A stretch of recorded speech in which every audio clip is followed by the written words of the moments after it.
All right, let's just dive right in. We're going to talk about the one thing that's on everybody's mind, AI and what it means for your job. But forget all the talk about a robot apocalypse, okay? That's not what's happening. What we're actually seeing is something much, much bigger. We're in the middle of a great reconfiguration of the entire workforce. And look, this isn't some prediction for the distant future. It is happening right now as we speak. I mean, just look at early 2025. You had huge tech companies like Meta letting go of thousands of people, and they were crystal clear about why. It wasn't about bad performance, it was about shifting priorities. They literally said they were ramping up hiring for AI roles right after the cuts. This isn't a wave that's coming, we're already in it. So, this brings us to the big question, the one that probably keeps you up at night. Is my career safe? Is my job on the line? The headlines are designed to be scary, but today we're going to push past the fear. I'm going to give you a really clear, evidence-based way to understand what's going on, and, more importantly, what you can actually do about it. Now, to really get this, we have to make one single crucial mental shift. You have to stop thinking about your job title, just for a second. The most important concept to wrap your head around is this. AI doesn't replace jobs. It automates tasks. Seriously, that's the key to understanding this entire reconfiguration. So how do we measure something like this? Well, some brilliant researchers at Microsoft developed a metric they call the AI applicability score. What they did was they analyzed hundreds of thousands of real-world interactions between people and AI systems.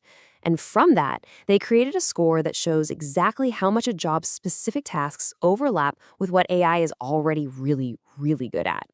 It's a scientific way of looking at real-world impact. And this is where you get some really surprising results. For instance, you might not expect it, but passenger attendants, flight attendants, they scored really high on this risk scale. And you have to ask, why?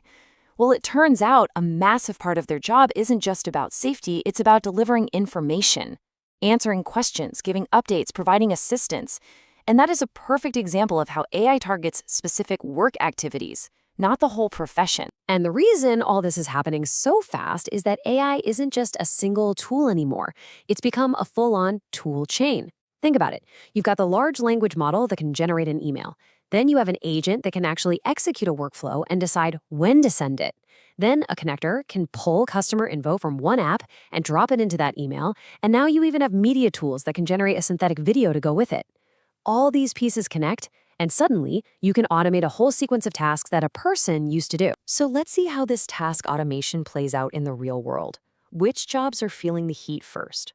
Let's look at the roles that are being reconfigured the fastest because they have the highest concentration of these automatable tasks. So this table, based on that same Microsoft research, it's pretty eye-opening. The top 5 roles with the highest scores: interpreters and translators, historians, passenger attendants, sales reps, and writers and authors. So what's the common thread here? It's pretty clear, right?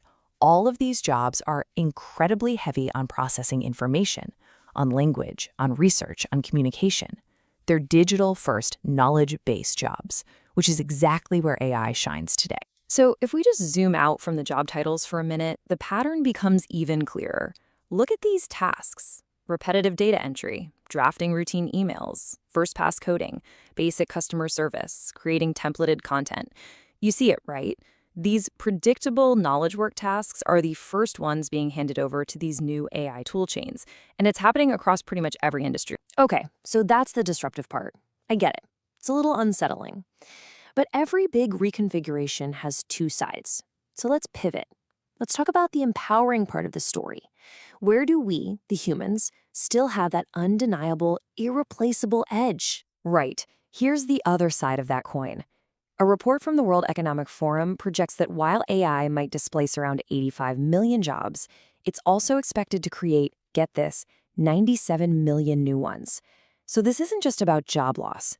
It is about a massive, fundamental job transformation. The whole key is knowing where to focus your energy. AI is an absolute master of scale, speed, and recognizing patterns in data. But humans, our strengths are things like empathy, building trust, and making judgments in really complex situations. We are built for strategic thinking, for solving messy problems that don't have a neat little data trail. And those skills, they're durable, they're valuable, and they are incredibly hard to automate. So what do these future-proof jobs actually look like? Well, first, you've got the people who are building and managing the AI itself, right? The ML engineers and AI agent managers. Then you have those strategic roles, like project managers, that require a ton of complex problem solving. You have the high empathy fields, think surgeons, nurses, counselors, where trust is everything. And then you have jobs that require complex physical interaction with the world, like civil engineers and architects. These areas are resilient because they lean into what makes us uniquely human. So this is the most critical point. This whole thing isn't something that just happens to you. It's something you actively respond to. So let's get super practical. Here is a concrete 3-pillar framework for how to start future-proofing your career, like today. Okay, Pillar A, build your technical fluency. Now, this does not mean you have to go become a coder. It means you need to learn how to orchestrate AI, how to prompt it effectively, how to connect tools, to build your own little workflows. Pillar B, focus on outcomes, not tasks. Shift your value proposition. You're no longer the person who does the tasks, you're the person who delivers results. And finally, Pillar C, deepen your uniquely human skills. You have to double down on critical thinking, ethical judgment, and building real trust through complex communication. And it's not just me saying this. As Justina Nixon-St. Till from IBM puts it so perfectly, learning isn't a phase of life you go through anymore. It's a constant. It doesn't matter if you're in finance, marketing, or healthcare. The pace of change is just too fast for anyone to stand still. Everyone has to keep upskilling. So let's bring this all home. The great reconfiguration is here. The tools are getting more powerful literally by the day. And in the end, the question you have to ask yourself isn't if AI is going to change your job. The real question is how are you going to change with it? Hey, if this explainer helped you get a clearer map for the future, do us a favor and hit that subscribe button.